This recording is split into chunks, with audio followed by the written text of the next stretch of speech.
Bismillahirrahmanirrahim. Ya, saudaraku, ada yang bertanya kepada saya ketika itu diskusikan bahwa saya mengatakan eranya Jokowi itu membuat Indonesia gelap.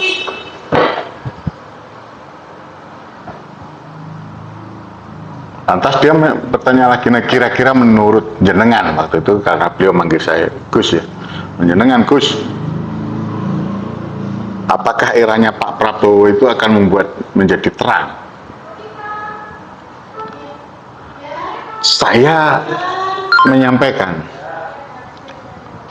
bahwa semuanya penegakan hukum itu satu yang paling memungkinkan untuk semua menjadi jelas, yaitu Bapak Presiden. Satu juga yang memungkinkan untuk semuanya menjadi gelap, yaitu juga Bapak Presiden.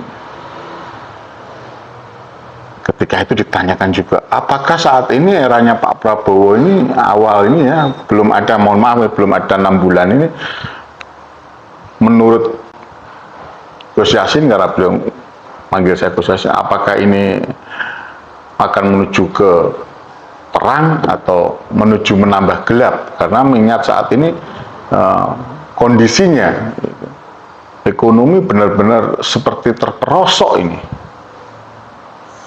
Jadi saudaraku, saya mengatakan apa adanya.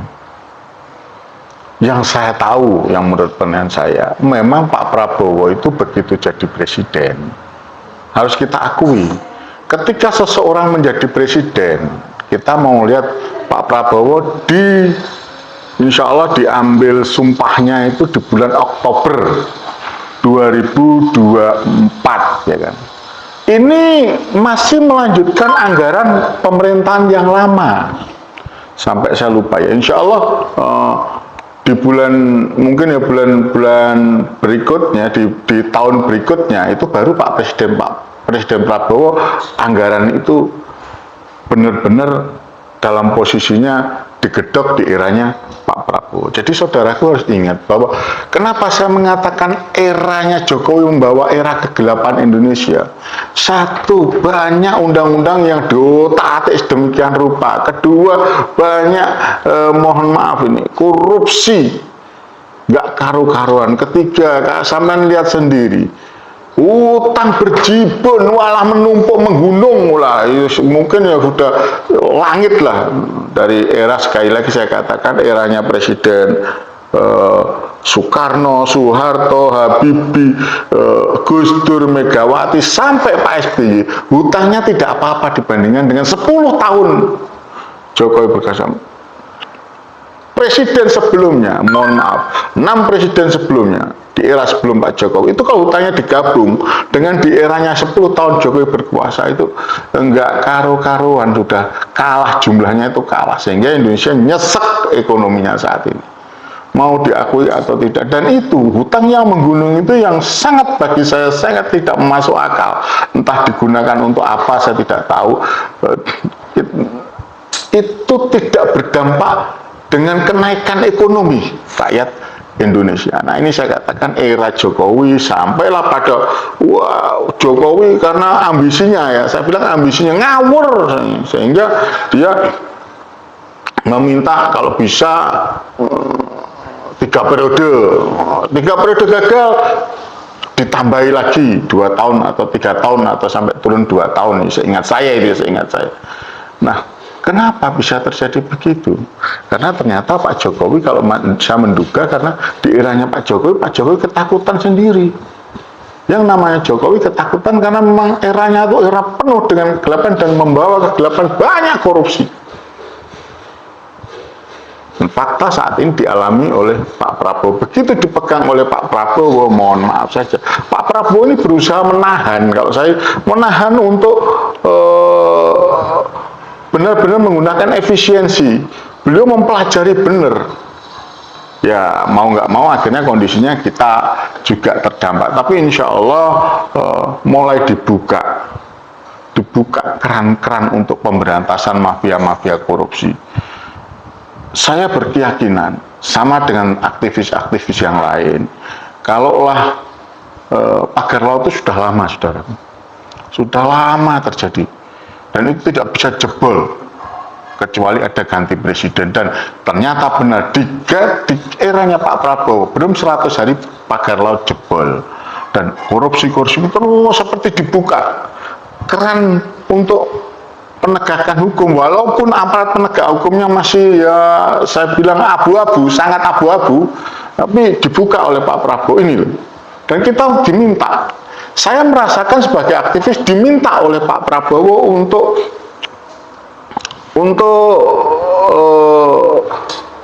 ikut mengawasi, untuk ikut peduli.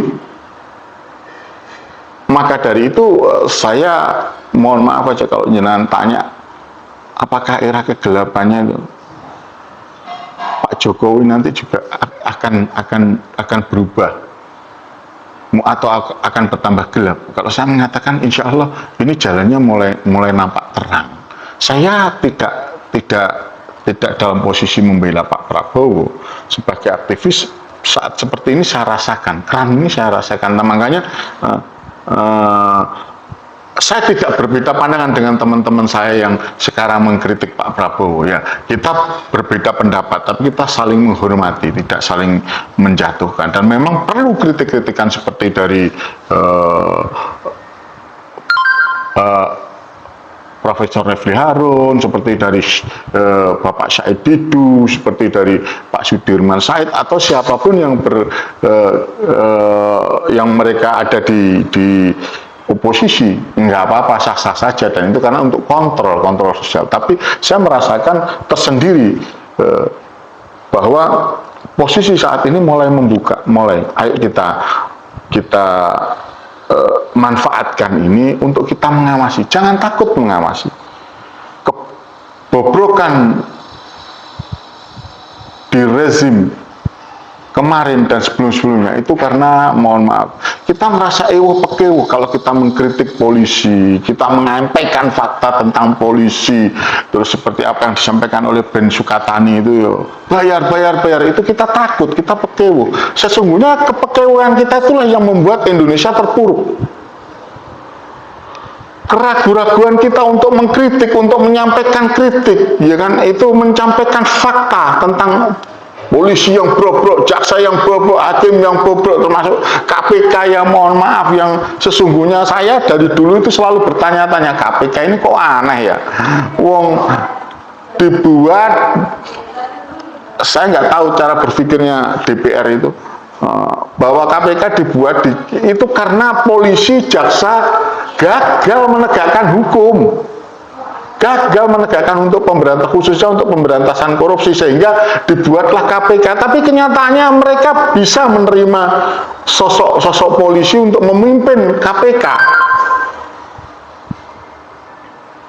Saya itu sempat ketika Pak Taufikur Rahman Ruki itu menjadi ketua KPK yang pertama, beberapa kali saya menyampaikan, waktu itu medsos belum begitu ramai ya, saya mengatakan ini aneh. Bahkan saya pernah ngomong dengan beberapa orang-orang KPK, saya sampaikan, kok aneh sekali ya, uang ini karena polisi tidak mampu, polisi gagal, jaksa gagal, tahu-tahu KPK dipimpin oleh Pak Taufikur Rahman Ruki. Berlanjut sampailah terjadi sebuah peristiwa yang memalukan, di mana ketua KPK yang bernama Firly Bahuri melakukan pemerasan, dan sehingga diduga melakukan pemerasan sehingga ditetapkan sebagai tersangka pelaku pemerasan. Dan apa yang terjadi berikutnya lebih mengenaskan lagi. Ternyata walaupun sudah lama tahunan ini menjadi tersangka sebagai pelaku pemerasan, ini bahaya loh. Ini bukan main-main ketua KPK, tapi nyatanya yang namanya Firly Bahuri sampai sekarang tidak dilakukan kelanjutannya, tidak ngerti saya. Jadi ya seperti Bambang Irianto, kasus Petral, dan memang itu di era-eranya Jokowi itu seperti dipakai sebuah mainan sebagai sandera, sehingga apa yang terjadi ya itu tadi, berita tentang sandera ya memang Jokowi tidak bermaksud untuk melakukan penegakan hukum pemberantasan korupsi. Jokowi itu melawan pemberantasan korupsi, dan bahkan KPK pun dilemahkan. Sehingga apa yang terjadi, hukum kita itu menjadi tumpul, mandul, KPK dimandulkan, dan Jokowi mengandalkan polisi yang, mohon maaf ini polisinya itu sudah disetir di bawah dia. Karena kalau dia tidak cocok dengan Kapolri, tinggal ganti saja. Dan ini masuk penilaian saya, dan kita memang harus menilai saat itu. Dan dengan Pak Prabowo saat ini menjabat, dibukanya keran, ayo saudara-saudaraku, jangan ragu.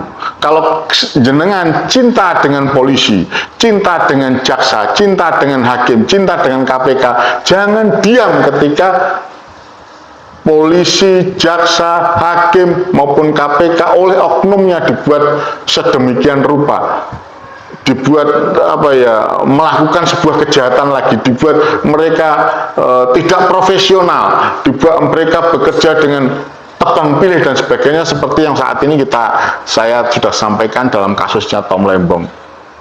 Dakwaannya jelas dari tahun 2015 sampai 2023, ternyata Tom Lembong itu bekerja. Silahkan lihat 2015 sampai 2016. Nah, yang kelanjutannya bagaimana? Yang kelanjutannya bagaimana?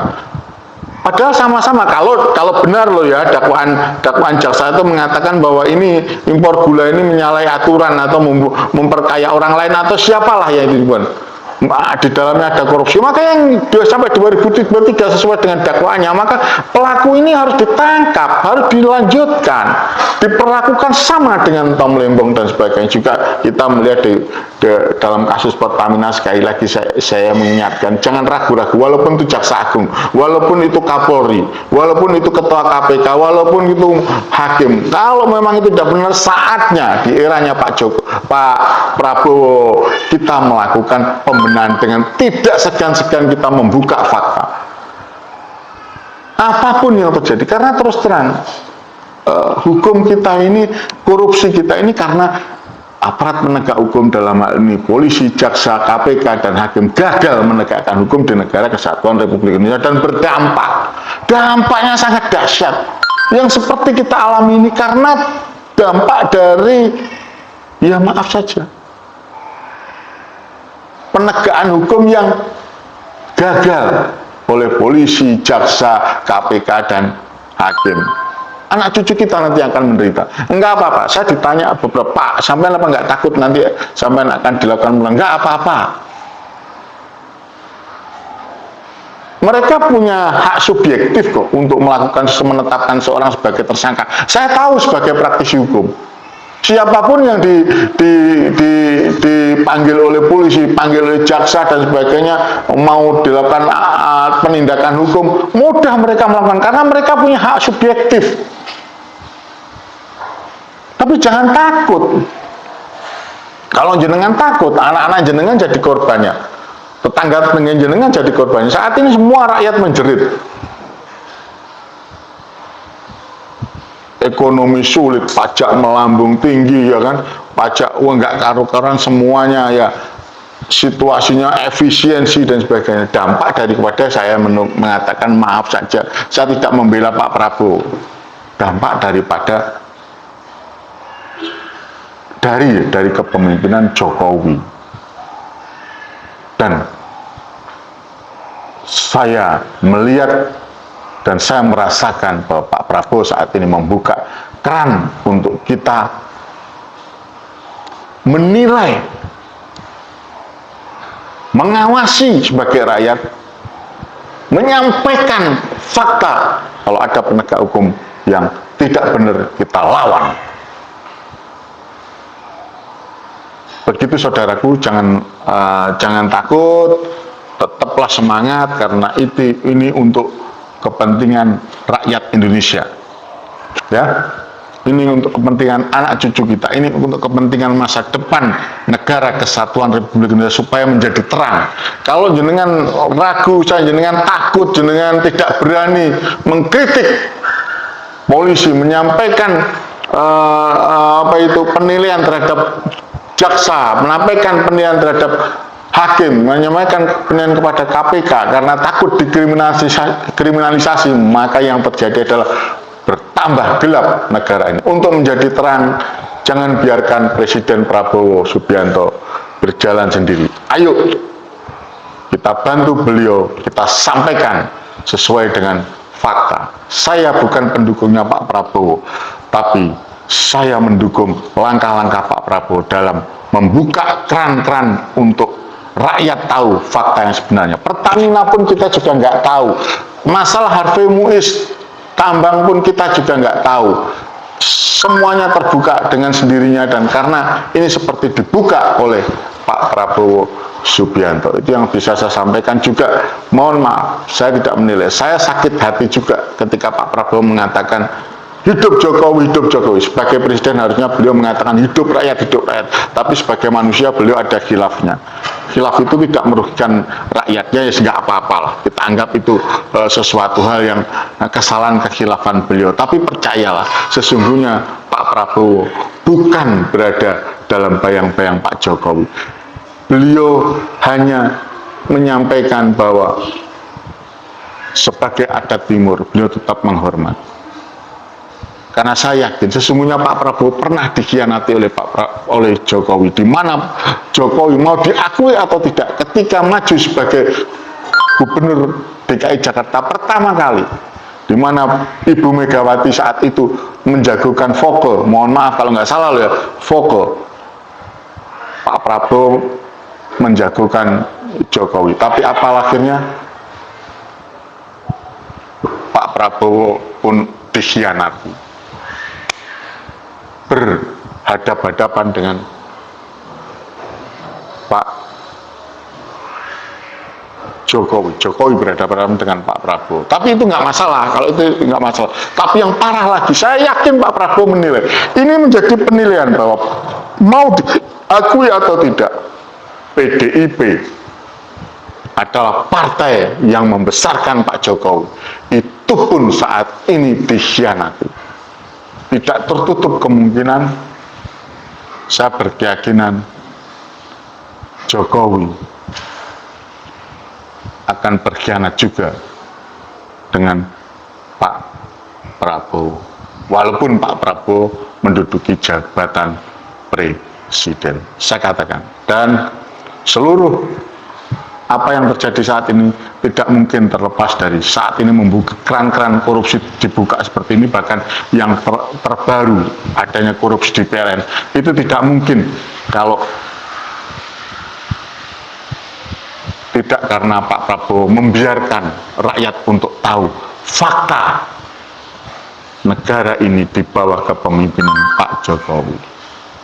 Dan saya juga berkeyakinan sesungguhnya Pak Prabowo sepakat, berkeyakinan ya, sepakat dengan fakta dibuka-bukanya kasus-kasus di eranya Jokowi. Sesungguhnya Pak Prabowo sepakat dengan kita bahwa harus Jokowi diadili. Karena apa? Saya juga yakin tahu, saya berkeyakinan insya Allah Pak Prabowo dalam hal ini mengetahui suara rakyat itu, suara rakyat yang sebenarnya, bahwa kalau Jokowi tidak diadili, karena bukti-bukti sudah jelas semuanya, insya Allah tidak diadili, maka yang terjadi Indonesia tidak akan tenang, karena penegakan hukumnya masih dianggap tumpul, masih benar-benar tidak menyentuh orang yang sesungguhnya bertanggung jawab atas adanya korupsi di eranya. Itu yang bisa saya sampaikan. Wassalamualaikum warahmatullahi wabarakatuh. Ayo bersama saya kita kawal pemberantasan korupsi dengan tidak segan-segan untuk membuka tindakan-tindakan yang tidak benar yang dilakukan oleh polisi, jaksa, KPK, dan hakim.